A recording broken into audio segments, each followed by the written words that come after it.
Let me ask you this though, because hearing you say that, I'm thinking about Taraji P. Henson, Monique. We seen them come out and be like, "Hey, these things weren't fair." Are you saying that you don't agree with them coming out after doing the project? I didn't say anything other than what I said, John. Don't put words in my mouth because you have people out there that want to hear what they want to hear. And as I said before, I reiterate, if you trigger them, if you hit a nerve, they're going to not like what you said. So I'm going to say it again for the hearing impaired and for the people that are a little slower than others. If you are a name personality in the Mhm. recording industry, in the motion picture industry, or in television, and they bring you a contract, and you look at that contract, you don't sign at the bottom line until you're happy or satisfied with what they're going to offer you. You don't do the project and then come on the media and complain about you didn't get enough money for it. That's tantamount to a person going into a restaurant, here in his logic, ordering a food, a menu off the menu, an entree, eating the entire plate of food, then calling the waitress over and saying, I want my money back. I didn't like this. Mhm. That's bass backwards. That's putting the wagon in front of the horse. You don't do that. With that being Now you said, say, well, what about you when you was in Hollywood? When I was in Hollywood and they would bring me a contract, I would look at it and I would say, I can't sign that. Well, if you want to go on, you have to sign it. Well, then we're not going on. And I get up and, wait a minute, wait a minute, wait a minute, wait a minute. What are you asking for? Here's my bottom line. That's it. I'm not going to negotiate that. This is what I feel that I'm worth for this project. Adam Sandler just contacted my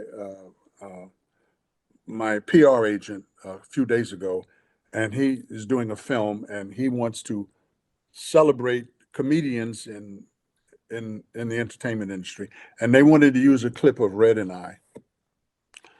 And Mark said to me, "What do you want for it, Damon?" And I said, 5K. So they came back and they said, "Now I did that because I knew they were only going to use a few seconds of this clip of Red and I, but I went high, and what they settled on, I could live with that." Mhm. So you don't go in a restaurant. If you take your big husky butt in a restaurant and eat everything you ordered, then say, "I didn't like it.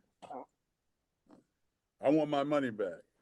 And they hand you a contract. This is for entities, this is for people that have made a name for themselves only, not for people that are trying to come up in the industry.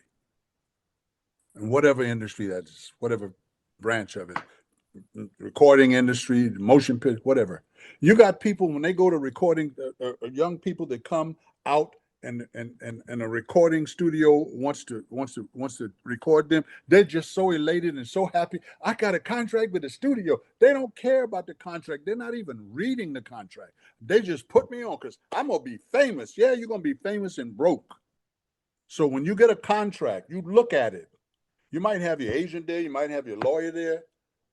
I would say when I looked at something, I would call my agent, my manager, and my lawyer. And I say, I don't want to come to the studio, three-way call. In those days, you didn't have overseers and gatekeepers. You had the studio, the production company, which was above the line, and the artists.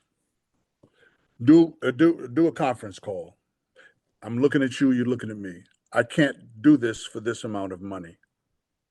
I'm not going to go back and forth with you. You know what my worth is.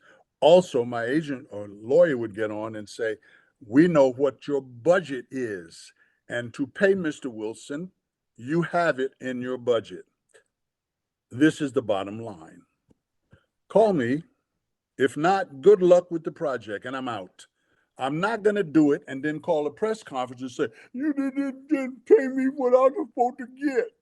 And that's why they treat me like this. When you do that, you get. My daughter gave me this when I Oh, was golfing. If you made this black, that's a ball, yes? It's crystal. yep. Make it black. What does it become? A black ball. Oh. Thank you. That's it. Stop right there.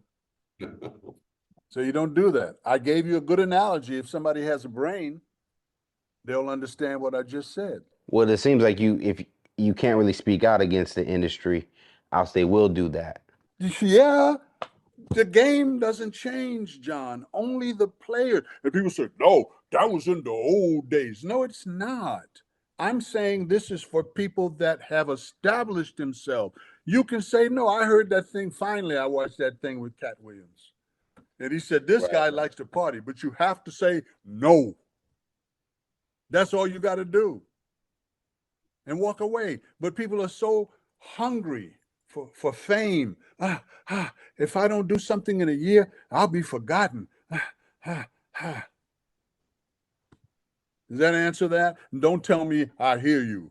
All right, Hypers family, that was just a taste of my interview with Damon Wilson, and man, he is not playing as always. But you can be able to watch the full interview when we premiere it here at hypersclub.com. Again, that's hypersclub.com. This is our new home for original content. You'll be able to see full one-on-one interviews before they premiere on YouTube, have access to special events at our Atlanta clubhouse, and even produce your own content at our Atlanta studio. Go check it out right now and select the best membership for you. Join our circle and show your support.